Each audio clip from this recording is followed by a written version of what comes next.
Shalom, shalom, shalom, peuple du grand roi. Je sais que vous êtes nombreux à nous suivre, vous êtes de partout. Ça, c'est votre nouvel magazine, La Voix Prophétique. La Voix Prophétique, c'est votre magazine du moment. Et avant de commencer, je m'avais d'abord salué toutes les autorités de notre ville, Hôtel de Boma, tous les aînés de la foi, tous les amis. Je vous salue au nom de notre Seigneur Jésus-Christ. Et comme vous remarquez, aujourd'hui c'est notre premier magazine. Et comme nous disons, suivez-nous de partout où vous êtes. YouTube, WhatsApp, Facebook, nous sommes là. C'est votre magazine, La Voix Prophétique. Voix Prophétique n'est pas comme awa ba nouvelle. Les hommes de Dieu qui parlent bien de la part de Dieu. C'est pourquoi déjà vous allez brancher. Bolanda biso na Raymond Esther TV, studio Raymond Esther, ndé bozoba news, bozoba nouvelle et surtout na vie actuelle na makambo zo le kanambo na biso mtumoko ta échappé et temps d'urgence. Voilà, mais comme vous remarquez, tous abiso mon côté, et l'autre a bien invité mon monene. C'est un homme de Dieu qui parle bien de la part de Dieu. C'est au nom de l'évangile, c'est Kaidor qui est belé pe baibi na ville ya Boma. Et Kalaté bozo découvrir ndé nazo kende ko pesa yembote. Shalom l'homme de Dieu. Oui, shalom l'homme de Dieu. Comment vous allez? Tout va très bien. Merci. Ndenge yoki ke tozolo bela. Makambo yo tozole kanamboka na Congo pe partout dans le monde. Et tout le monde azolo bela yango c'est l'état d'urgence, l'état d'urgence. Mon so azolo ba. Et on to beng sero le to yeba. Selon la lumière de la Bible. Donc tozolo l'état d'urgence. Et selon par rapport à la lumière de la Bible. Tant qu'un homme de Dieu qui parle aussi de la part de Dieu, au point de bisonine, on peut avoir événement isolé. Merci pour la question. Nous avons déjà parlé. Il y a motuya na yangi na expliquer biso et le moment est très important par rapport à l'état d'urgence. Il y a makambo isolé ka. Na kanisi mutunyo stu aza épargné te na makambo presque monde entier. Mais ce qui est vrai na koko yebisa na biso basantu to ba chrétien né de nouveau. Loko na kombo na ngondenge zo ya coronavirus eze loko ya ko avouer te na ba vrai chrétien. Un chrétien a koki jamais ko sepela ko tombola ka kombo ya coronavirus. D'abord coronavirus eza semence moko diabolique, eza semence moko ko tombola te. Parce que un chrétien ne vit pas selon les conditions, il y a biloko zo sala biso to zala, mais un chrétien vit selon la position où nzamba pesa biso. Nous sommes morts et ressuscités à Christ. Christ nous a élevés dans la gloire. Nous sommes des mandataires de Dieu, puissants par la parole. Donc, loko la coronavirus, toko tombola yangote. Donc, biloko tozolo ba oyo, ils ont mis na dimension impossible dans le monde na biso. Donc, ceux qui te vidéo tala ngona lumière écriture, tout le monde a déjà que no makambo et même so musika. Ceux qui te vidéo zonga to pesa écriture. Vous comprenez que non, ils ana ebelé. Il y a l'homme de Dieu, baza égaré, soit disant confinement. Donc, totalement, on a 1 Samuel 16, 1 Samuel 16, Kobanana 12 et 14. Vous comprenez le moko ils en a 4 jours. 1 Samuel 16, 12 à 14. Merci, je lis la parole de Dieu au nom de Jésus. Amen. Isaïe l'envoya chercher. Or, il était blond avec de beaux yeux et une belle figure. L'Éternel dit à Samuel, lève-toi, oins-le, car c'est lui. Samuel prit la corne d'huile et l'oignit au milieu de ses frères. L'Esprit de l'Éternel saisit David à partir de ces jours, et dans la suite, Samuel se leva et s'en alla à Rama. Merci. Aux hommes on a jar, il y a les communes. Et les hommes même biso ko expliquer biso comment Nzamba a besoin de Moutoumoko. Na minute où il n'y a pas des hommes dédiés. Oh, bazoko ça la faire face na virus ou virus. Et ça comme va pécher en haut. Mais en réalité c'est le péché. Donc s'il y a des hommes dédiés, ouais. Le coup là David. Donc c'est que maladie et ça maladie qu'on résister. Ça maladie moi ko longa musika. Peut te décortiquer en to bimiseli en haut, place et bon maman te dévoiler en haut. Donc virus oyo eza penza eloko moya kotombola te parce que tout le monde que non Isaïe azozwa nani moi n'a pas otinda mais prophète de l'Éternel azokende ko wendre ye donc na temps otozali nzamba aluka mutu moko mais mutu ngo ezate ke no azokota na mangomba ko sangana mais za mutu azali loin et envoyé par le Père soki nzamba tinda yo atinda te pour que ça ba alliance solide atinda peut-être pour que ko sangana na kati ya ba mibeko ya mboka polo ba kenaza mosala na nzambe mais atinda pour la délivrance il y a un peuple au bazo souffrir. S'il y a des peuples qui vont souffrir, c'est qu'il y a des hommes de Dieu qui vont sangani. Na katia, ba gouvernement autozalelo, baza complicité à souffrance en boka. Peut-être n'a pas répondre. Vraiment merci l'homme de Dieu, le vaillant Seka il dort. Bozomon na kaza ko se déchaîner. Abimi na silence naï. Donc peuple à Boma, peuple à Kinshasa, de partout dans le Congo central, et boza vraiment béni. Non qui autour le belo komoko qui na temps au actuel. Nous avons singa biso mutu moko. C'est là yo. Tu es déjà que tu as battu belé na mboko. Tu as ba monseigneur, tu as ba archevêque, tu as ba mutu moko. C'est là yo nan le fala telema. Merci pour la question na yo. Ngana yebiso ko aboy. Confinement ezoko parler mutu te. Même les archevêques baza confiné. Oh. Ozala bishop, oza confiné. Oh. Ozala révérend na ba titre likolo oza confiné. Donc problème est que ça la ouais pobima. Le Saint-Esprit bakanga été. Oh. Mais oh bakangi ne bango.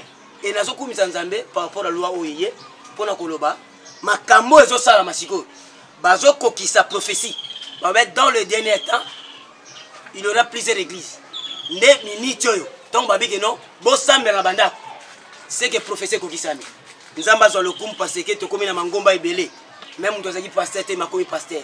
Même dans qui dit que tu as comme évangéliste, comme évangéliste. C'est que nos prophéties attendent Wasuka et Kokisami. Plusieurs églises de Salami na bandako. O loi ya moka a pesibiso makoki. Ya okokisa prophétie en Zambé. Mais mon seul Nzam, ceux qui n'a l'andi bien. Donc même devant les titres confinement à Okangaka. Nangana yebisa yo quel que soit titre na yo. Na lobby oza archevêque, oza bishop, oza évêque. Ozala nani kike se soa mais na ebisi yo titre na yo liboso ya coronavirus ekoloba eloko te po mezaki no ozande confiné ozaya kokangama nazo exemple moko tozonga kana kati ya Bible tanga 1 Samuel 17 verset 10 1 Samuel 17 verset 10 je lis la parole au nom de Jésus. Le Philistin dit encore je jette en ce jour un défi à l'armée d'Israël.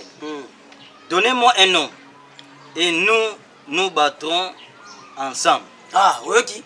Donc c'est que maladie ou bien coronavirus c'est ça le langage. Donc alobi bobi miselanga mutu moko asengi bato belete. Tana yebso likambo leadership bo wele la kate. Ata boza diso moni de kwaza liboso na yo. Ata yesi matika ya za liboso. Yo wela leadership siko lelo soko kate. Tala makambo. Na leadership ba wele la kate. Soki mutu a monani na lumière on nzamba pesi na ba ponta salité. Na grâce on nzamba pesi. Ya botika sa musala. Donc na ta auto zali ba luka nde mutu moko. O mutu moko bazo luka wana. Eza ba bishop ita. Combien de bishops baza confinés na kati ya gouvernement? Combien de archevêques baza confinés na kati ya gouvernement? Na disio comment ni bako kolata sulelo? Archipape ou comment? Un vrai chrétien à cause de compléter même de la papeté. Amen. Parce que azo vivre non selon les conditions du monde, mais selon la position de Christ. Parce que nous sommes attribution. Pour nous sommes goyo ebisanga otangi kombo papa. Est-ce que papa za na kombo? Les attributions va pesa comme nous c'est le service wana. Donc ça comboté. Merci, merci. Déjà on a vu que boza de partout, boza déjà connecté na Remonester, na chaîne sur YouTube. C'est l'homme de Dieu qui parle bien, je pense que boza découvrir déjà. Mais l'homme de Dieu, toujours que ne molo pour te comprendre. Aussi mbelo komoko, virus c'est bêti. Malade de côté monde entier. Mais Dieu a besoin de nous. Quel est cet homme-là? Parce que tant qu'on peut se livre 1 Samuel, tout le monde qui va bimisa David. Maintenant, tant que l'homme de Dieu à la limite de la parole, moto faut pas bimisa na temps toi côté m'a pas arrêter makambo. Moto ngo za na. Merci pour la question nayo. Nena loba boy pour nazaka jite na Samuel. Nazoloba que tango bazoluka mutu moko. Mais David a wuti wa. C'est wuti na Zamba. David a wuti na zamba azobima po papa tindaki ebele bazali kolo wana batinda bangote ebele zomona wana batinda bangote bamisali mais tozoluka mutu moko o nani o nzamba tindi et David tango azoya lokola batindi ye a wuti wa 8e azokoma 4e na front 8e qui veut dire quoi chiffre 8 est chiffre éternité. Donc on a besoin de monter hors du temps. Monter hors du temps. Monter une éternité. Donc éternité c'est la radie. Mais yo le cause ba contrôle en boka. Obi contrôle l'église. Obi temps auto zo le kanango ezayote. Peut-être que le prophète du temps de la fait zayo.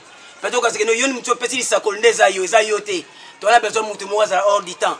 Monter en soga yende nzamba ko pese makoki. Mais l'évangile c'est quand déjà bloco aussi m'a déjà biso to daki na temps auto na prophète du temps de la fin. Autant aussi makambo déjà peuple basolanda ozolingo lo banini. Tous a besoin de Goliath à lobby. Bon, le Kelanga Moutou, Moko. Ce que Bissanga, il y a un prophète du temps de la fin. Mais il peut pas sa réponse. Nathan Otozali, nous avons à lever la Bako qu'on a biso. À lever la Batata la biso. Mais Nathan Otozali, un prophète qui est au-dessus de tous les prophètes. C'est son fils. Solongoye Baye, dans le livre de Jean 19, verset 5. Le dernier prophète à temps de la fin. Jean 19, verset 5. Voix prophétique n'est makambo. Donc l'évangile ça se déchaîner ndenge toloba toujours azobi makana kata cachette nae et mama zoloba même toza wazo pesa mama malili. Mais évangéliste.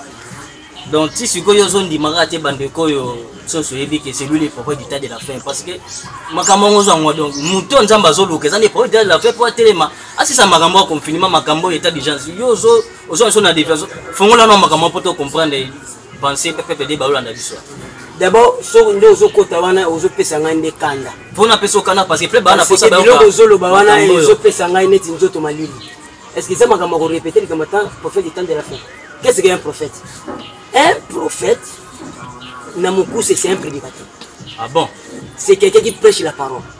Oh, la parole, et oui, un prédicateur, la parole, oui, un l'école. Un prophète se lève de l'éternel. Le harmonie éternité a annoncé. Donc c'est un prophète, c'est un simple serviteur. On doit dépendre de notre trône. Mais s'il y a des prophètes, on va du temps de la fin. Et que Bazo dépend de la bango, ils ne le sont pas. Voilà pourquoi on a dit un prophète du temps de la fin. Il faut 7 prophètes-là à situer Bisso. Le temps pendant lequel cette virus et bandaki, Nandengezo Kenogosuka, peut situer délivrance et l'église. Nathan Otozali, prophète. Mais il y a un seul prophète. Oh, Amoni Makambo, peut délivrer Bisso. Il y a un Bisso, il faut t'engager. Aza vivant. Faut t'engager Aza vivant. Jean 19, verset 5. Jean 19, verset 5. Vraiment, Makambo ndenge bozolanda biso de partout. Jean 19, verset 5. Verset 5, je lis la parole de Dieu au nom de Jésus. Amen. Jésus sortit donc, portant la couronne d'épines et les manteaux de pourpre. Et Pilate leur dit, voici l'homme. Ah, mais la Bible qui le dit, voici l'homme. Oh. Prophète. Prophète ni na ngondima amema salité amema virus na mutu na ye babini alati ekoti ya nzube mais nzube ngo virus ngo ebimelo na likolo to na mabele monisiko virus to lobela o kona virus ebimi na mabele mais Jésus l'homme capable l'homme qu'il faut à la place qu'il faut les prophètes du temps de la fin andimi ko porter le virus dans sa tête. Un chrétien a conquis qu'on vivre jamais selon les conditions. Combien de bateaux coupent pour la condition à l'État? Combien de bateaux coupent pour la condition? Mais un vrai chrétien a vivre selon la position du trône. Ayoka Nzambe, mais ayoka batuti. Pour maladie, c'est maladie normale. Ce que nous comprenons, c'est que makambo yo Goliath a sosal. Tanga bisi bango nazo luka mutu moko abima aluka 2 personnes. Qu'est-ce qu'un Goliath? C'est lui la bête qui sort. Goliath na coronavirus c'est la même personne. Tant aussi mi Goliath, aussi mi coronavirus et c'est le komoko. Donc coronavirus a représenté Goliath. Tel que ton coronavirus est bimia. Moutou a commis confiné. Ce que ton Goliath a télémaki. Est-ce que yo monaki roi? O monaki roi? To monaki Eliab? To monaki Shama? Bah yaya nyon surtout les aînés de David étaient confinés. Est-ce que vous comprenez? Les aînés de David étaient confinés. Donc pour Nagoloba, bah aînés nyon surtout bah yaki liboso. Bah ngote mbako se bitumba maladie. Bah aînés o bayaki. Bah ngote bako si sango. Mais faut moudalo en éternité ndaya. Je suis la voix. Pour Moudagoloba est-ce que Zayo? Mais je suis la voix. Jean-Baptiste Alobaki, je suis la voix qui crie dans le désert. Yone fongola matoyo yoka. Abi repentez-vous quand le romain est proche. Donc le rôle bokonde comme pembeni. Eza question aux ala chef quitter. Eza pe question aux ala évêque quitter. Eza pe question aux ala bishop quitter. Ba titre to lata. Yango te mutema biso lobi. Mais problème eza inde bongola motema. Pour kende. Atoza nani, nous avons besoin de bongola nde motema. Toza na temps actuel, toza besoin d'influence té. Na éviter mutu na Nzambe dimension. To makambo na zoloba. So talika coronavirus bo. O tali Goliath, même personne. Pour dire que coronavirus c'est 166. Tala a Goliath ni ngazali. Autant na Bible, na éviter sur sous verset. Pour autant les choses. Té pour le que c'est important peuple bazula bazwa lumière. Fongola ce qui veut ça lui pesa to. 1 Samuel 17 verset 4. 1 Samuel. Tu comprends que Goliath est à 666. 1 Samuel 17. 1 Samuel 17 verset 4. Donc Evan Josué Lingolo Bake Goliath Yewana nde 666. Yewana pe coronavirus. Tant Goliath a télémaki mutabimaki te. Coronavirus a télémi le bazo ba komo kota ndako. Yo somo ba passer bazo sala débat na kisasa que no église e fuwa mukolo boy. Baza ga loi l'été loba. 1 Samuel 17 4 à 7. Je lis la parole de Dieu au nom de Jésus. Amen. Un homme sortit alors du camp des Philistins et s'avançant entre les deux armées. Il s'est nommé Goliath. Il était de Gath. Il avait une taille de 6 coudées. Oyoki alors aliboso. Azagi na taille à 6 coudées. Tokei. Et un empan. Si sa tête était un casque de reins. Et il portait une cuirasse à écailles. Du poids de 5000 cycles de reins. Il avait aux jambes une amigue de reins. Et un javelot de reins entre les épaules. Le bois de sa lance était comme une ensouplée de tyran. Et la lance pesait 600 cycles de fer. Na olobasu nini po 666 amona na vie à Goliath. Lance oyaye. Donc armement na ye. Ils ont pesé 600 cycles. Ye moko azaki na 6 coudées. Mais évangile abalobi 600 cycles. Nazo c'est la cifre 6 yaya. Makamingo mona ka boza codé. Ah bon. Ozo tala nga boza codé. Mukile ko sa biso coronavirus eza préparation marque de la bête. Ah bon. C'est pourquoi la bête oza ko bimawana. Nazo biso akozwa ba élité. Amen. Ba eli ba ko kende. Amen. Ya ko tikala. Amen. Donc Goliath azobimana 600 cycles. Goliath lance na 600 et puis yé moko za l'homme du 6e jour. Oh. Il y a nazo biso l'homme du 6e jour ndé azo conclure biso makambo. C'est ça la bête qui n'a pas l'esprit. Pour ceux qui zalaki muto ba ko bimisa lo za l'esprit en zama za la compassion ba âme. Azana compassion ba âme te. Ko kanga batu ko za batu za confiné. Batu zo kufa na nzala. Ça pour autant autant la souci ba âme wana. Mais si notre Dieu est bon, ndé azo ya pas récupérer biso. C'est lui l'homme capable. L'homme qu'il faut. C'est lui l'homme capable, l'homme qu'il faut.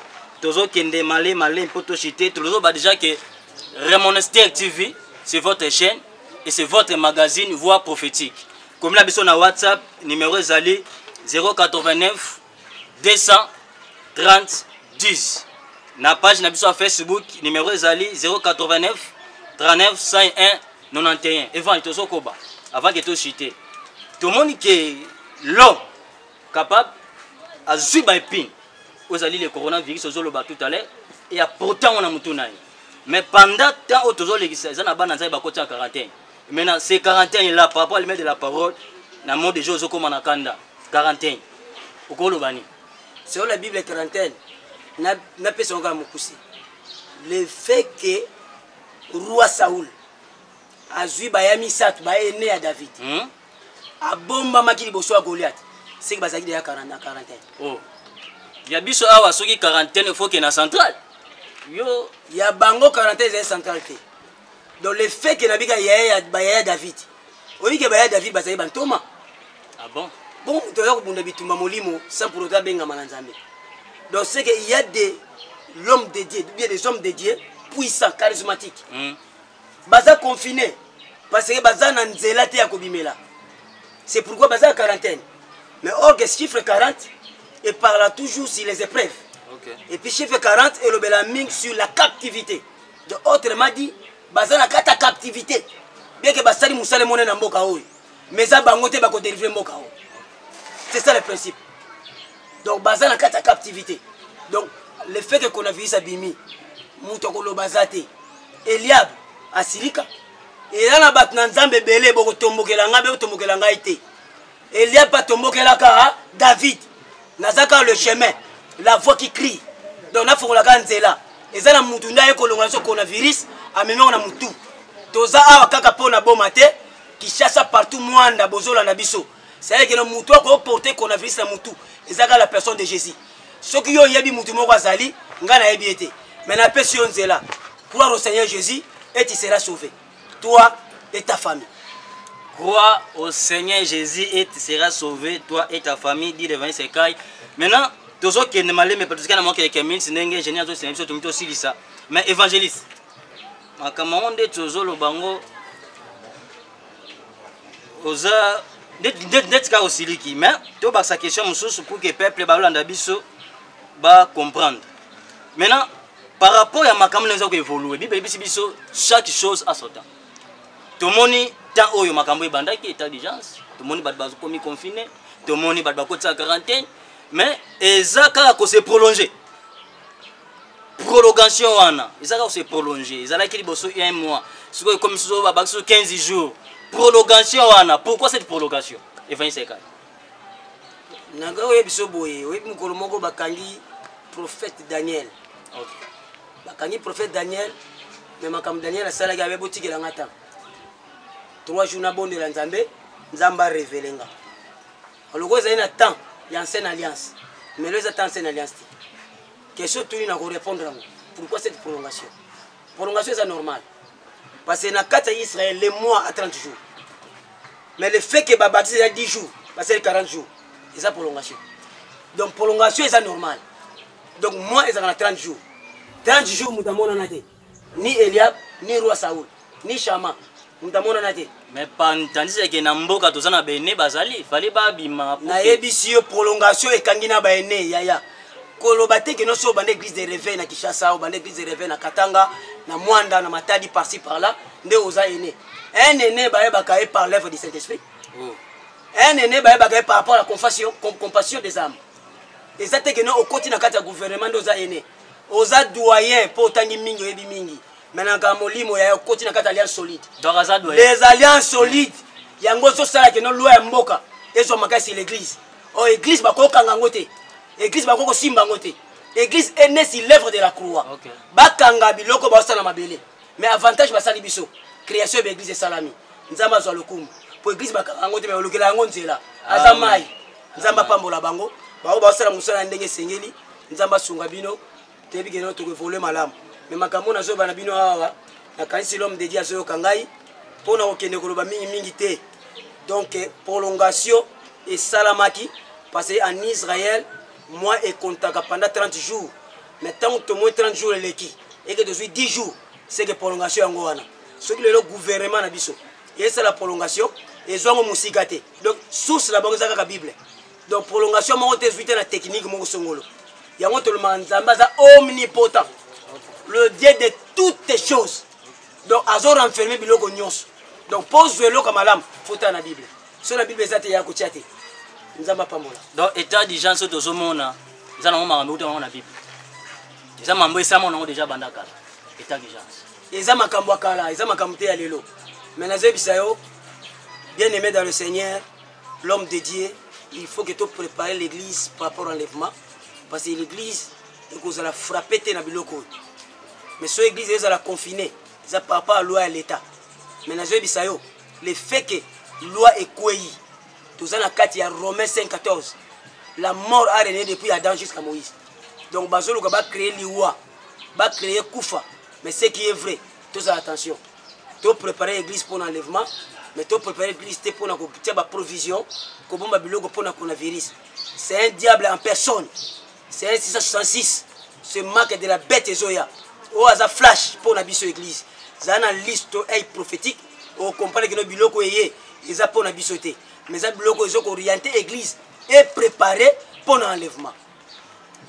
Merci beaucoup. Et ça biloko est orienté l'église et c'est pour l'enlèvement. Toujours comme déjà presque à la fin de notre magazine Voix prophétique. Déjà, makambe zo sunga biso ndenge mosanja mazolo benese no bozala de citer parce que Voix prophétique ndé makambo. C'est votre magazine. Déjà avant toko bana l'homme de Dieu, na bisa bandeko ba olanda biso de partout. So samso zoa intégralité ya émission avec l'homme de Dieu, c'est Kaidor na tous les moyens. Flash, YouTube, Facebook, benga biso to komela biso na numéro o ezaliawa 089 230 10. Topé au komeli biso na 089 39 101 91. Notre chaîne YouTube Remonester. So betikaka Remonester YouTube romona biso et na page Facebook so betikaka Remonester Pro. Nde okozwa ba intégralité ya magazine abiso l'homme de Dieu to presque à la fin. Un mot de la fin par rapport au magazine Voix prophétique. Parce que le magazine Yambabino, afin que se déchaîner. Et par rapport à Sidou Nabiso Remonester TV, un mot de la fin. Puis Pepe de Baolanda Biso, famille, mon salutation, Maloba, Namboka. Merci pour la question. Pe Naloba Liloba.